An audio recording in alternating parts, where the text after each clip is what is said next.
Tulad ng marami, nagkaroon din ng mga di malilimutang pag-ibig si Brother Eli.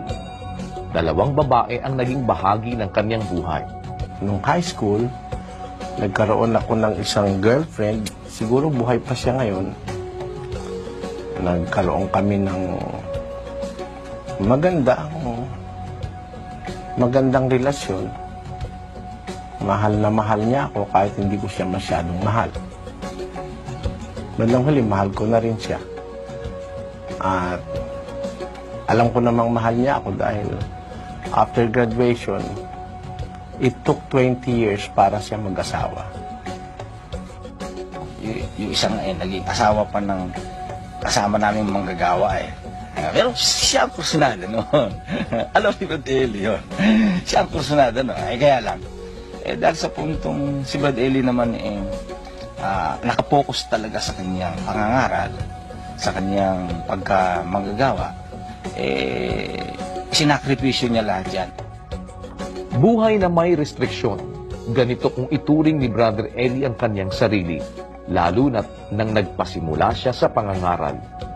Marami kasi akong naging obligasyon as early as 19 years old. Nasabak na po ako sa preaching the gospel as early as 19 years old. I was preoccupied by my faith and devotion to my ministry.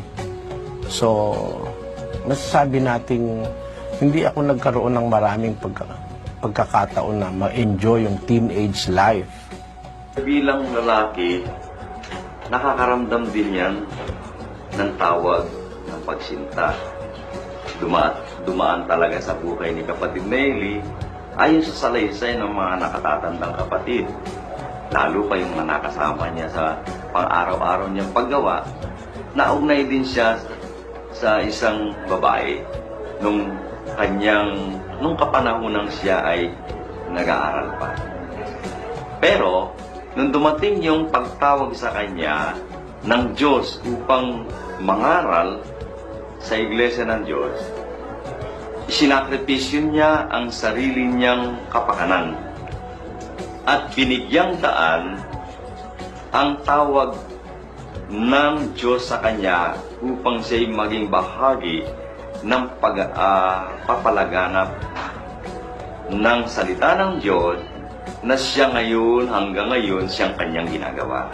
Aminado si Brother Eli na dumating ang pagkakataon na ninais niyang magkaroon ng sariling pamilya.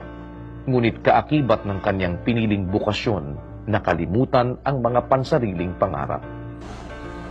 Ay, isa yun sa mga pinaplano ko sana sa buhay noon. Pag nagkaroon ako ng sariling pamilya, makapagmahal ako ng sarili kong mga anak. Naging bahagi ng aking pangarap yun. Kaya lang, may pagkakataong na isa-isang tabi ko yun nung sabihin ng kapatid na Perez na gumawa kasi siya ng isang tula. Hindi ko alam ang consequence ng tula. Sabi niya, kabisaduhin mo yan. Kinabisado ko naman.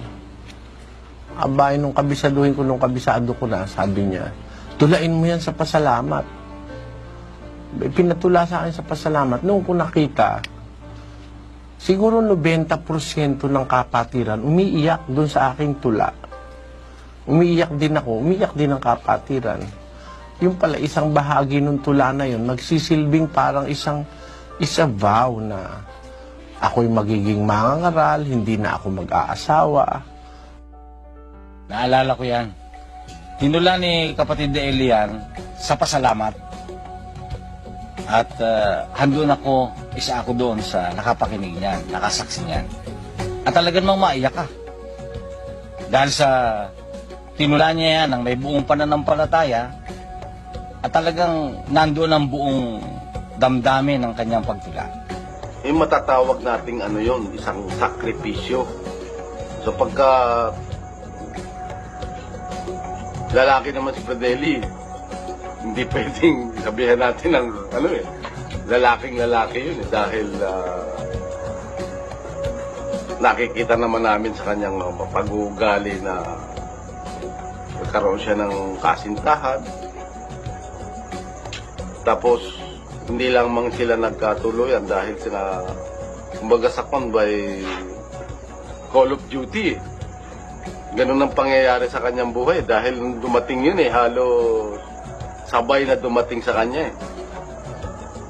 Pag alin ba pipili niya, pag-ibig ba o tawag ng Diyos? At hindi naman siya nagkamali sa pinili niyang bokasyon.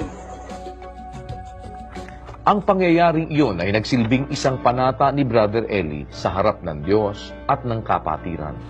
Isa sa mga plano ko sa buhay noon ay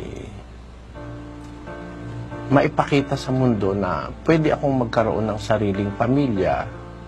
I'm capable of loving and having my own family. Pero after that pasalamat, it's a Thanksgiving affair wherein I recited that poem that was created by Brother Nicolas Perez. Brother Nicolas Perez said that after you have done that, you must be true to what have come out of your mouth, he said. He even mentioned to me a verse in the book of Numbers. I remember it was 30 verse 2. And he even said to me, if your vow, if you are a girl and your vow was heard by your father can amend it. But I heard you say the vow and you are not a girl, then you must be true to that vow. So, since then, at age 19, I started to preach. And it continued until I was 26 years old. Preaching in Pampanga, so many places. And the rest is history. Tapat at totoo sa kanyang pangako. Yan si Brother Eli Soriano. Dala niya ang malaking responsibilidad para sa kanyang mga inaakay na sila'y mailapit sa matuwid na pananampalataya batay sa banal na kasulatan. Tunay na siya ay mangangaral na isinugo ng Diyos para sa lahat, nag-iisa at walang katulad.